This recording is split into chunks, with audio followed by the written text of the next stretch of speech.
Hi, everyone. Do you use the word I will try often?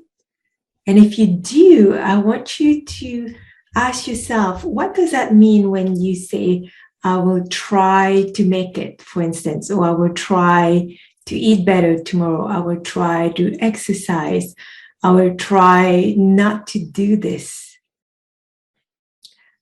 What it's telling us when we use that word try is that we are not confident that we can do what we're saying we're going to do by using I will try.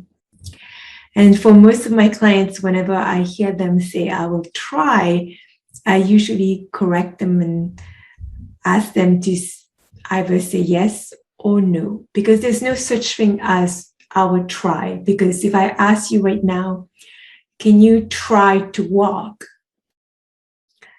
Is there such thing I will try to sit?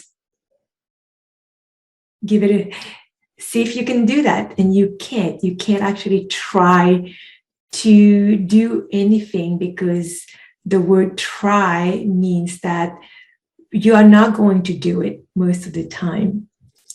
And so why do we use that word try is because we want to do this thing that we're saying, but we do not believe that we can do it. And that's why instead of saying, yes, I will do this, I will exercise, I will follow my routine tomorrow, I will go through my to-do list and accomplish what I need to accomplish.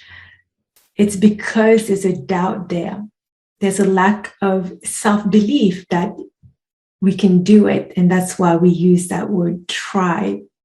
So then what's behind that lack of self-belief? And the lack of self-belief is there, and it's probably something that you have acquired over time. Because, for instance, when we're babies, we do not believe that we can feed ourselves. When we're starting to eat at a table, babies say, hey, just keep spoon feeding me. A lot of babies actually want to feed themselves. Same thing with walking. There's no babies out there that says, oh, even if I fell 50 times, I fell 100 times, I'm going to give up now because I can't walk. No, they don't do this. Babies have a self-belief that they can walk, so they will keep trying and trying until eventually all babies can walk. So it's not that self-belief is something that we need to acquire. Actually, self-belief is already there when we're born. We already are confident enough, and we have a strong sense of self-belief. However, over time is when that sense of self-belief and confidence starts to go down.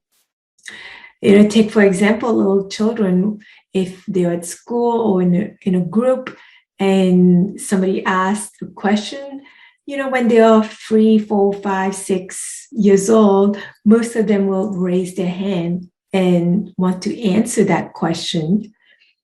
But fast forward when they get to teenagers, then you'll see that there's less hand that's being raised already compared to toddlers.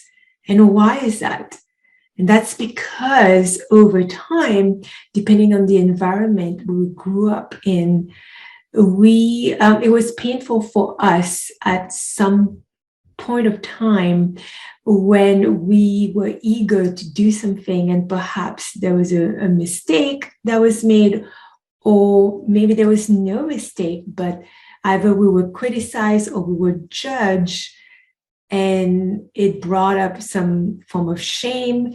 And then we connected the dots in a way that's not true, that when we put ourselves out there or when we do something new, that there is a punishment perhaps linked to that when we're not able to answer something properly or do something properly or do something in a way that the other person appreciate, for instance, there is some form of punishment attached to it.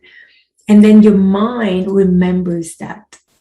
And over time, what happens is, as children, when they do something and then it's not being received, not being appreciated, not being validated, or not being acknowledged, this gets repeated and repeated. They go to school, they raise their hand, they answer a question, and it's not the right answer, and their peers or whoever else are making fun of them. And that's when it becomes painful, and the mind remembers all these situations that happened when we were children that contributed to now, when there's something new that we want to do, there's a lack of self-belief or confidence that we can do it. And that's why we also use that word try, because we're not convinced within ourselves why that we can actually do this task, that we can do this thing that's new to us.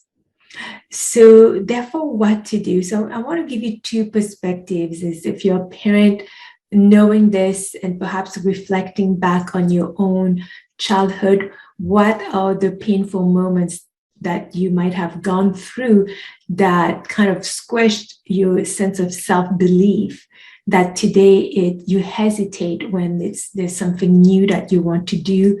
You're thinking about what other people are going to think about you, if they're going to judge you, criticize you, and so on. And that kind of paralyzes us when all of this is going through our mind.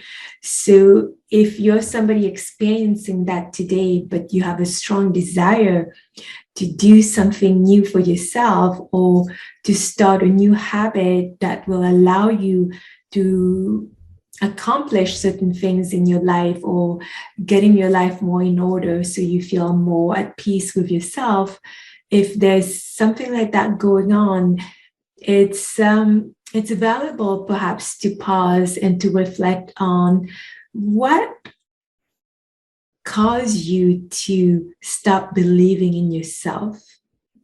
And I know this work can be daunting at times to do it on your own, but there are people out there that you can reach out to that can help you do this work.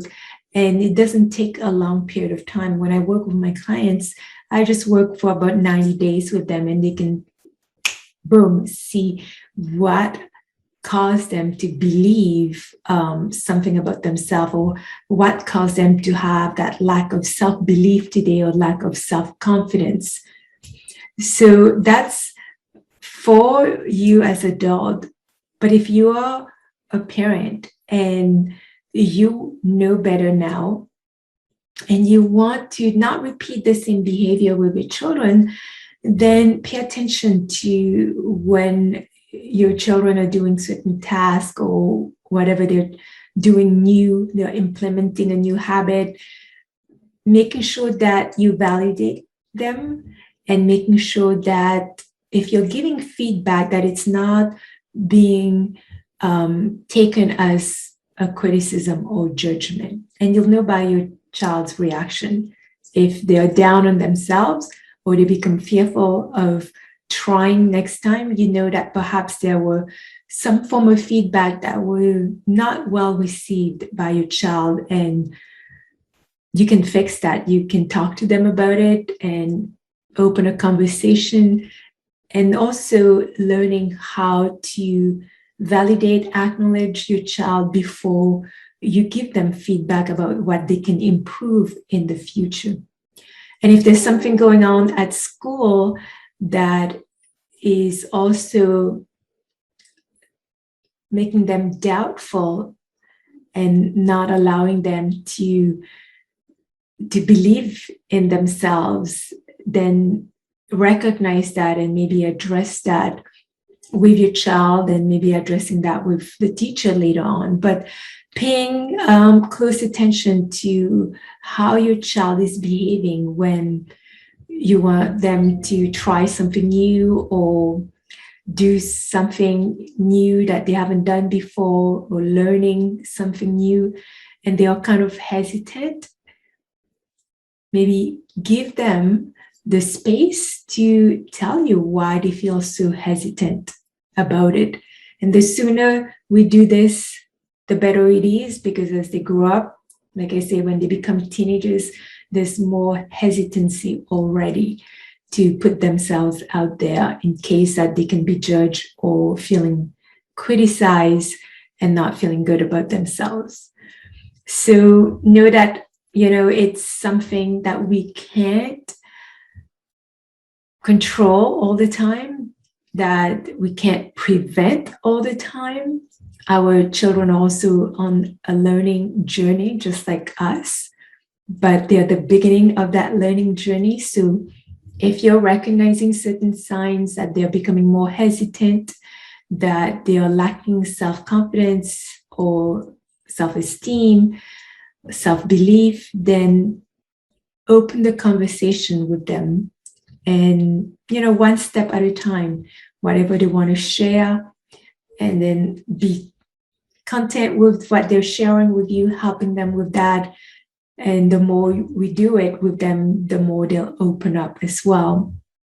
And give it a try. And I find, like, for myself, like working on myself and knowing where I'm lacking self-belief, and if that's coming up, reflecting on it, asking myself questions, working with somebody to help me see different perspective of what I'm seeing or perceiving in the moment also really helps. And when we do this work on ourselves, it becomes easier to do this work with our own children.